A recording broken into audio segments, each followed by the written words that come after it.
Hello, my name is Zachary Smith. I am currently a Delta College student. I actually work for Aflac, which is an insurance agency, and that's what I will be presenting today is the different options and everything along with the career of an insurance agent. So the three things that I want to go through today are the four things, I apologize. The first thing, I just want to give you a general overview. The second is I want to go through the education needed. The third is compensation. And finally, the fourth, last but not least, is the growing potential that you can have when you become an insurance agent. So the first thing for the overview is insurance agent is ranked number 3 as jobs by US News Money. That's based off of the salary, job market, growth, stress, and then work life. So that just shows it is an extremely good option, and it's kind of hard to say no to the facts, right? So there's four main categories of insurance. You have life, health, property, and casualty. Each one has their own little niche along with it. Life, you can have, there's 4 different options. You have whole life, term life, juvenile life, and variable life. And they're all completely different. They have some similarities, but they're more different than similar, if that makes any sense. The next one is health, and that's the most diverse. I personally have a health and life license, and with health, I can sell 20 different types of insurance. I can go to any different company. It just depends on what company you work for. The last ones are property and casualty. So with property and casualty, they are extremely similar, but they both cover the insured. The insured is the person that purchases the insurance. So that's kind of a little overview, kind of definition for you. But the casualty is covering the liabilities for you, like the legal liabilities. So if anything happens on your property, then you will be covered so that nobody can sue you for anything like that, because that's not good. And the other one, the property, is just covering your stuff. So if the fire happens, you'll have all your stuff covered, which hopefully you have that. So there's many different options of insurance, but which one you sell depends on which license you receive. The licenses are extremely hard to get. It takes about 2 attempts to get a license every time, if that shows you anything about how hard it is.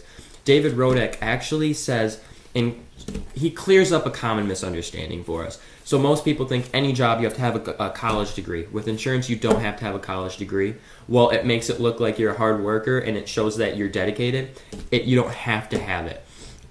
So the licenses are a la carte. So basically what that means is you get one by one by one. There's no test where you get your health, life, property, casualty all in one. You have to take it test by test. Each one's like 80 to 90 credit hours. It is a very vigorous process. So another one is within your business, there's going to be a class you have to take. So personally, I worked for Farmers before. I had to take a Farmers class. That one was like 40 credit hours. And now I work for Aflac. That was only about 30.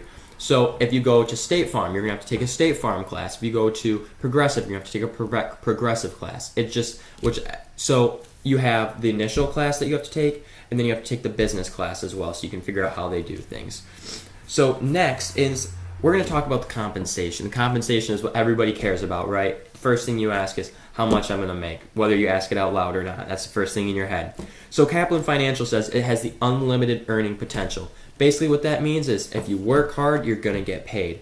And there's 2 different options with insurance how you're going to get paid. You can get paid commission, you can get paid hourly. Commission is where you get paid off of your sales. You get no hourly, you just get boom, boom, boom. You make a sale, you get paid. With hourly, then if you work, you're going to work 8 to 5. 8 to 5, you're going to get paid. After that, you don't get paid even if you're doing work outside of the office. So it's also higher than minimum wage, as you can see on this graph right here. That's pretty hard to see, but I'm going to hand that out after anyway, so you guys can take that home with you. So it's much higher than minimum wage, as seen on that Insurance Journal chart. So the growing potential for an insurance agent is immense. Basically, just like commission, if you work, you're going to get paid. If you get paid, you're going to keep doing it. And if you keep doing it, you're just going to rise up, and you're going to keep moving up the chain. And that is exactly what most very successful insurance agents do and have done. So Andrea Wells she literally called it the best career choice for this generation, my generation. So that just shows how big and how awesome it is. So in conclusion, basically, it's a great opportunity. It is a great industry. It's for hard workers, and I can't say enough good things about it. So I appreciate your time today. Here's another look at that chart. I hope you can walk away knowing something more about insurance